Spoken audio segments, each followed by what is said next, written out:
guys, Jacob Wheeler here, and this is Okuma's Tip of the Week. This week we're going to talk about chatterbait fishing and what sort of trailers that I use in different situations. You know, I like to throw a lot of different trailers on a chatterbait, but there's certain soft plastic trailers that I'm going to throw on my chatterbait for whether I'm fishing 4 feet of water on a grass flat or up in 1 or 2 foot of water in grass stems or pad stems. So first off, let's talk about the shallower water, stuff, the real shallow, 1 foot, 2 foot deep. I'm going to throw something more like a crawdad. This is a big 4-inch TriggerX flap and crawl.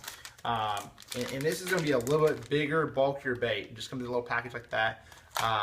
Bigger, bulkier bait, green pumpkin right here. Not necessarily, it works really well like black, blue, green pumpkin, but it just has a lot more bulk to it. And because of those claws, they're going to flap. It's going to keep that bait up higher. So I throw a 3/8 ounce chatterbait most of the time. I like that black blade. The black blade is something that it just seems like you never seen a bluegill that has, really bright silver heads on it. So a black sort of natural to me with that black, with that green pumpkin skirt.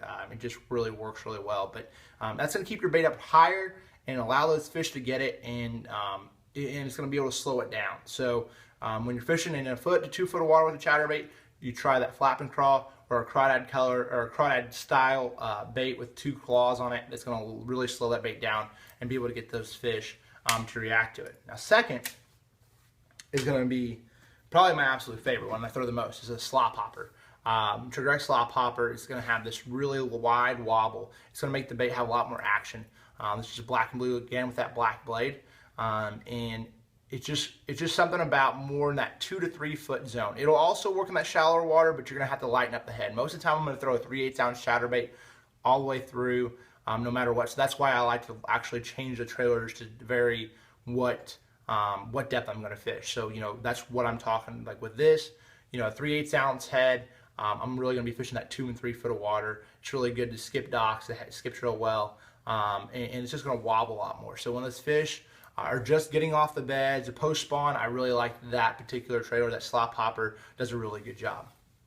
So last but not least, when I'm fishing out off the flats, say you have big grass flats in your lake, it's going to be more about 3 to 4 foot of water. It's really all about getting that bait down there and touching that grass, and that's what I'm going to throw more of a minnow style bait.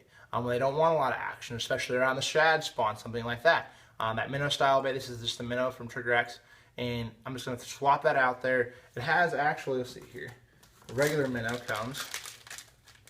I cut it just about in half, and it just doesn't have a lot of action, but its tail really wags. It'll move a lot.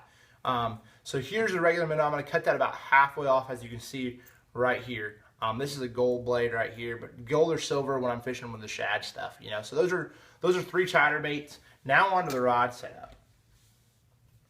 When I'm fishing a chatterbait, I really want something with enough tip. A parabolic rod, 7 foot, medium heavy is about perfect. This one is my favorite for throwing chatterbait, especially not in heavy cover. I'll beef it up a little bit more in heavy cover, but it has a lot more tip to it. This is a medium action Helios rod, 7 foot, so I can still skip docks with it really well. That's why I like that tip. Also, when that fish loads up on it, I don't have a weed guard on a chatterbait, so that fish, I really don't have to set the hook hard. I just a simple pull, and that action, it'll get down here and you get in the backbone.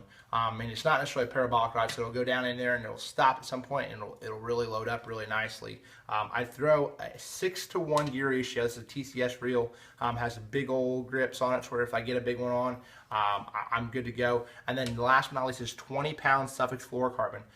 That's what I really like to keep that bait up. Even when I'm fishing shallow, just something about that 20 to 17 pound, that heavier fluorocarbon that really does the trick when you're throwing a chatterbait. So hopefully the next time you guys get out in the water, try these tips out and hopefully catch a few more bass.